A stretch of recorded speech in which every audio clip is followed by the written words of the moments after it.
What's up, fellow clashers? It's Apollyon here, and this is a video that I wanted to do for quite some time, and I'm finally getting around to it, and that is how to improve your 3-star attack percentage by base identification and attack strategy, right? It sounds pretty simple, but it's really the core of getting those 3-star hits and getting 6-star clan wars, right?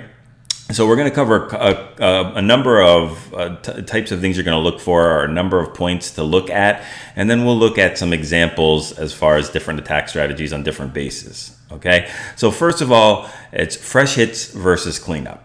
And if you're struggling or in a slump, or you just can't seem to get 3-star hits, you're getting a lower percentage of 75% 2 stars, 80% 1 stars, whatever, but you can't close the deal, I would suggest that you look at doing cleanup attacks, right? Try to get get in the groove by doing hits that have already been done by your clan members. Maybe you need to tweak a couple of things. You'll know where the traps are. You'll know where the Teslas are, as well as what the enemy has in their CC. And that gives you a huge advantage as far as what kind of composition you're going to do, or what kind of timing you need, and what's going to happen with the attack, especially if you're just emulating what's been already done by the previous attacker. So for fresh hits, you're going to choose the attacks where the enemy CC is not so important, along with access to the enemy AQ, right? The Archer Queen.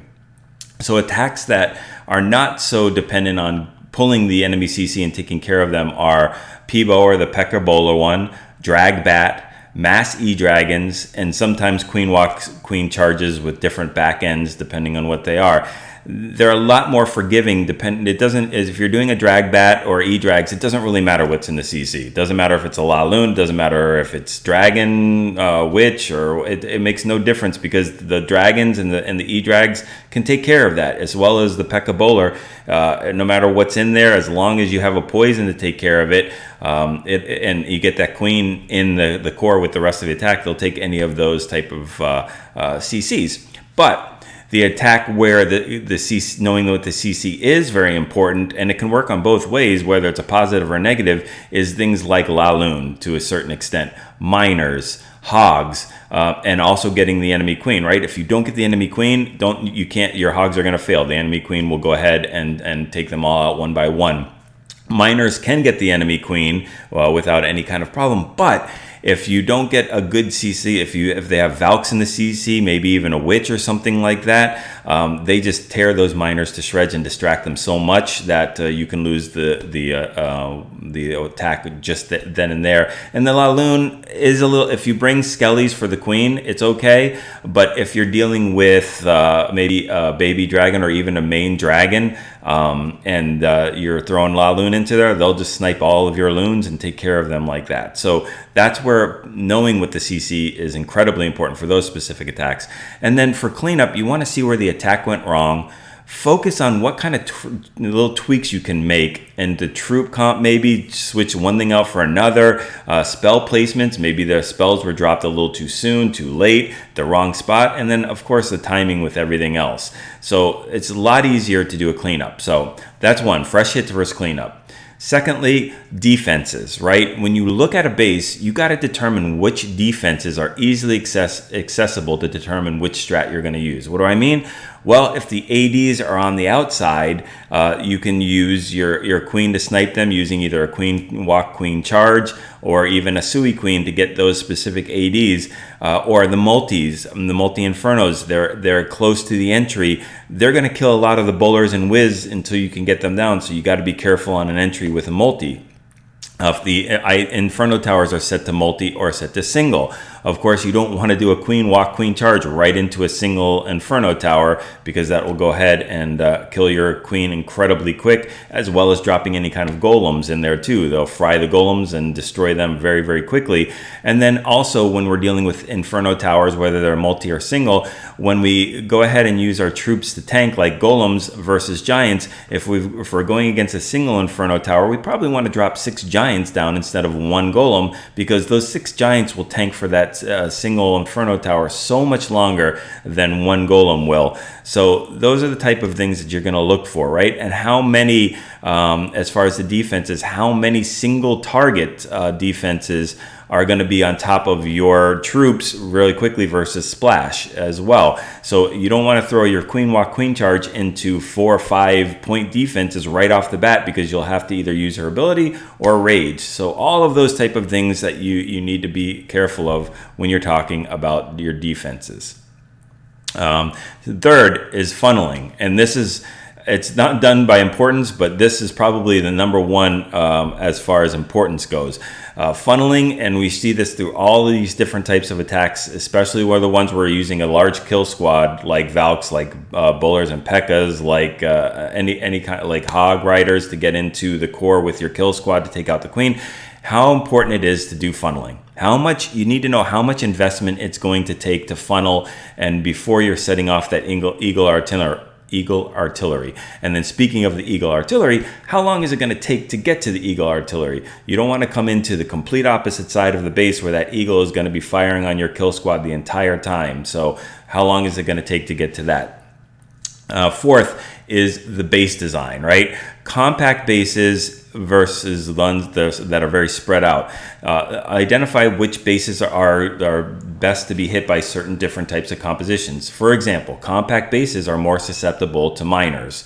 They're more susceptible to E-Dragons, Electro Dragons, for all the different chain lightning. Hog Riders, once you get that enemy queen and enemy CC taken care of, compact bases are great because they don't have a lot of traps and big double giant bomb spots. Somewhat Valks too, if you're going to use them, and then also a little bit of Laloon. And then more spread out bases are great for queen walk, queen charges, Laloon, Dragbat. And then elongated bases are great for also miners and P-Bow or P.E.K.K.A. bowlers. P.E.K.K.A. bowler strategy is pretty much good for any of these type of base designs, but it's still a lot easier on the ones that I mentioned, right? And then I think we're on the fifth is spell placements. Now, this is incredibly crucial when you're trying to heal a group of miners, heal a group of Hog Riders, you're trying to haste or rage your Laloon portion. You got to just determine where you're going to drop your troops and which way they're going to go, and then get an idea of where you're going to drop your spells, right? You want to drop your heal spells over bombs or multi-infernos or whiz tower splashes, all that kind of stuff, and not so much under point defenses or single target defenses. Take best advantage of your spells. Understand that what you're going to need for the end of the attack too. I've seen this so many times with somebody that's using Hogs or Laloon, and they use all their spells up first, and then they only have like 4 or 5 defenses, but unfortunately it's a multi-inferno, a whiz tower, and a couple of Teslas and Archer tower, and it just completely annihilates all the rest of the Laloons or all the rest of the Hog Riders, especially when they're hitting a giant bomb or a double giant bomb. And if you just would have held on to that heal a little bit longer, you would have got the 3-star. So another thing I would recommend, I know not everybody can do it, we do it in our guild a lot, or our clan a lot, is getting spotters, right? Go over your plan with them. They'll go ahead and give you the feedback and let you know what they think about your plan, and maybe you could tweak it a little bit and do something a little different and change it so that it's a little bit more effective. And then lastly, is doing friendly challenges before your attack to get warmed up. I mean, you don't want to just go out and run a marathon without stretching or doing any kind of little exercises to get ready for it. Same thing here. You don't want to turn on your game, look at the base, and then go right for it and start to get your attack in. Get used to your drops and your timing, even if the base is not exactly the same or similar, just to understand all your troops that you're working with. I know when I work with a lot of different types of comps like Laloon and then P-Bow and then miners, everything is off with timing between the 3 different attacks. So I want to make sure I'm comfortable with the one that I'm going to use for this latest attack. So let's look at a couple of attacks and see if we can identify what the base is and what kind of troops we would use and why it's successful. All right, so for our first one, Bella wants to show you, right? Bella, you want to show the first attack, and that's going to be on number 9, which is going to be a spread out base, and it's going to be a Laloon or it is going to be a Laloon attack. So we'll go ahead and focus on this particular one and go over what makes sense and why we chose to use this attack. And just to preface this, when we go over these different attacks, that doesn't mean that you can't do it another way. Just because you do something with Lalo doesn't mean it can't be hit with miners, doesn't mean it can't be hit with hogs or something else. But it's just a good rule of thumb, and get to know your strategy that you're comfortable with. So one of the things we mentioned here is spread out bases. It's not too compact. ADs all very easily accessible right on the outside. And what was one of the attacks that we said for that? That was the La Lune. And for this particular one, I like it because we don't even need to worry about that CC, although it is a soft CC, which means it's not like a La Lune. I think it's a baby dragon and maybe a main dragon. I don't remember what's in it, but it's definitely air targeting things. But look at how easily we get access to this air defense there at 9 o'clock to start the funneling of defenses for the La Lune portion with just the king and queen. And we don't even need to worry about pulling the CC, because what he's going to use in this attack is a slammer to pull it with clone and E-Dragon. And E-Dragon will take out any CC. So pop the queen ability. We've done a lot of defense damage here on this base, shredding a lot of these defenses, only leaving that one whiz tower up. And then we can drop the Loon there to take care of that one cannon just for pathing reasons. And then we're sending the Slammer into the base with absolutely no point defenses except for the Expo, but only a multi-inferno, no air defenses to go into, so it's going to last for quite some time. And then we can drop the Rage and the Clone spell to deal with this big dragon and baby dragon and the enemy queen. I think we're going to freeze the enemy queen at the end just to make sure that that E-Dragon, it takes care of her. There we go with the freeze. And also no air defenses, no single Inferno towers against that E-Drag. So it's very, very safe to assume that they'll be able to take care of that CC. And then look at how easy it is to get towards all these ADs and get these loons in towards the base. We can immediately target the ADs if we want to. We're holding on to 14 loons right now, and we still have another lava hound that we've just sent out there. So we've got that going. We still have 6 more loons to deploy. We use the Warden ability to push through towards the outside of this base, but we're holding on to these hastes right now to make sure that we can get through towards these last 2 wizard towers and that AD also. So very nice. There we go. Dropping it right in the middle where the Wiz Tower is. And we do have to worry about that last wizard tower, but we have so many loons that it's just, at this point, it's crushing it. If we would have sent that baby dragon in a little bit earlier, it would have tanked for the wizard tower, and then we wouldn't have had to worry about it all. But that's just fine. I mean, that's nitpicking on a 3-star, a very nice attack. So very, very nicely done. And then what we'll do is we'll just look at one more attack. And I just don't have enough time I don't want to make the video so long so everybody's bored and stuff like that. But we'll go ahead and look at a different one, the ground strategy, right? Okay, for our last one, we're going to look at base number 8. And remember what we said about elongated bases, or stuff that's very narrow, is great for either Peebo, P.E.K.K.A. Bowler, or miners, right? And the cool thing with this attack is I would have come in the same way, but I would have done it a little differently. I would have come in at 6 o'clock with a queen walk and just had her go all the way from the 6 o'clock area all the way up till 9 o'clock.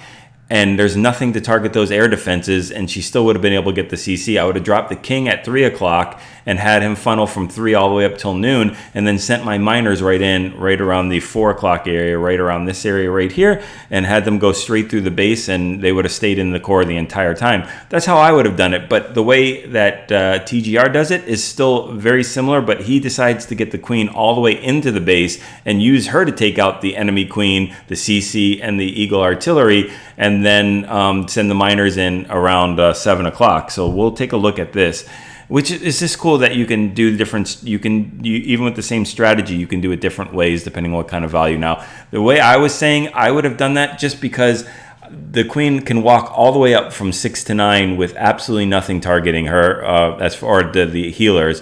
So no problem at all. But he's going to do funneling, or the TGR is going to do funneling at 6 o'clock right there, and then use a wall wrecker to get inside the base and take care of the enemy CC. There we go with a dragon and ice golem, and take care of that with a poison, and the queen will take care of it very soon. And we've dropped just a miner for funneling there. Maybe, I'm thinking now that you're using a miner for funneling, I don't know. I was thinking maybe it was he wanted her to walk the other way, but then he has a jump there for the queen, so it doesn't make sense. I don't know. Maybe he wanted to jump in at 8 8 o'clock instead into the Inferno Tower. But it's working well. We've already taken care of the enemy CC. We're going to take care of the enemy Queen right now under the Rage, and then we'll do some more funneling, and then we'll take care of the Eagle Artillery. We're going to send the King in at 9 o'clock to start funneling, and then we can send the rest of the troops right in at 7. So we'll go ahead and speed this up a little bit at double speed. There we go. As soon as that Eagle goes down, we can start sending in the King and then the miners, because you don't want the splash damage from the Eagle Artillery hitting all those miners clumped up. So we do have a couple of point defenses on the healers. It's really not the end of the world. Queen has to pop her ability. But the really nice thing is when the Queen dies on a miner attack like this, the healers just switch right off, and they'll go right on these miners, and then they'll get so much value off of that. And then you can be a little bit more picky with your heals and with your Warden ability. So I think we just popped the Warden ability right there, and probably more for the Warden than for the miners, because the Warden was getting really low on health. But we've got the miners coming through. We only have one more heal. We do have 2 more Wizard Towers and an Inferno Tower. So we've got to be a little bit stingy on that heal. And I think we've lost all of our healers as well. There goes the Tornado Trap. But it looks like the King is tanking for that Wizard Tower for the time being. And then finally just 1 or 2 miners gets on the Wizard Tower, which is great to tank for it. And then they'll get I think we'll get a nice, no, we don't even get a split. We just get right on the Wizard Tower, take that out, and then we'll speed it up a little bit. And just watch as we have some miners and wizards backing it and taking out those trash buildings and defenses. As long as the miners tank for the wizards, everything is great. The miners take care of that last archer tower, and then we've got our 3-star. So very, very nicely done. So we'll see if we can get a live attack in here, maybe, and then we'll close out the video. So it doesn't look like we're going to be able to do a live attack at this particular war, but I'll see if we can do another live attack. So hopefully you guys enjoyed this and find that this is a good way to improve your 3-star hits, get those 6-star clan wars, and continue to practice those 3-star attacks.